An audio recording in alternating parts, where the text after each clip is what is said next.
Hi hello. ഭയങ്കര ഒരു സങ്കടമുള്ളൊരു കാര്യം പറയാനായിട്ടാണ് വന്നത്.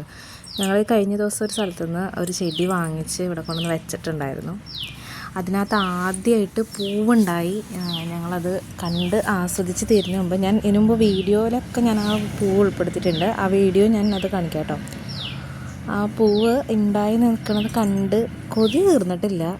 രണ്ടുപേരൊന്ന് ബൈക്കിന് വന്ന് ആ പൂവുണ്ടായ കൊമ്പ് വലിയൊരു കൊമ്പ് നോക്കി അങ്ങനെ ഒടിച്ചുകൊണ്ട് പോയി.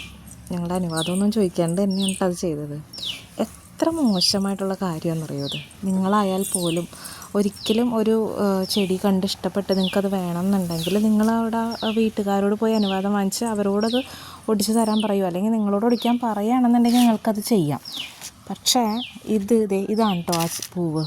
ഞങ്ങൾ ഉണ്ടായി കണ്ടിട്ടൊന്ന് കൊതി തീർന്നിട്ടുണ്ടായിരുന്നില്ല. ഒരിക്കലും ഒരു വീട്ടിൽ പോയിട്ട് നിങ്ങൾ ആരായാലും ഇങ്ങനെ ചെയ്യരുത് കേട്ടോ. കാരണം ആ രാവന്തിയോളം അത് നട്ട് നനച്ച് അതിന് വെള്ളമൊഴിച്ചും പരിപാലിച്ചും ഒക്കെ ഉണ്ടായി ആ പൂ നിൽക്കുന്നത് കാണാനൊരു ഭംഗിക്ക് വേണ്ടിയിട്ടാണ് നമ്മളത് കൊണ്ടു നടക്കുന്നത്. അപ്പോൾ രാവിലെയും വൈകിട്ടും ഇവിടെയെന്ന് വെച്ചിട്ടുണ്ടെങ്കിൽ എന്നേക്കാളും കൂടുതൽ ചെടീനെ പരിചരിക്കുന്നത് അമ്മയും എൻ്റെ ചേട്ടനുമാണ്. ചേട്ടന് നേരമില്ലാത്ത നേരത്തായാലും അതിന് വെള്ളം നനയ്ക്കാനും വളമിടാനും ഒക്കെ ആൾ നടക്കാറുണ്ട്. അമ്മയാണെങ്കിൽ പോലും അമ്മയ്ക്ക് കാലിന് പോലും വയ്യാത്ത ആൾ അവിടം വരെ വലിച്ചുകൊണ്ട് ചെടി നനച്ച് ഇടുന്ന ഒരിതാണ്. അപ്പോൾ അങ്ങനെയൊക്കെ ഓരോ വീടുകളിൽ അത് ചെയ്ത് കണ്ട് വരുന്ന ആൾക്കാർക്ക് അവർക്കൊക്കെ ഇങ്ങനെയൊക്കെ ഒരു സുപ്രഭാതത്തിൽ ഉണ്ടായി നിൽക്കുന്ന ചെടിയൊക്കെ ഇങ്ങനെ കൊണ്ടുപോകുമ്പോൾ നല്ല സങ്കടം ഉണ്ടാകും. ദൈവത്തോർത്ത് നിങ്ങൾ ആരും ഇതുപോലെ ചെയ്യരുത് കേട്ടോ.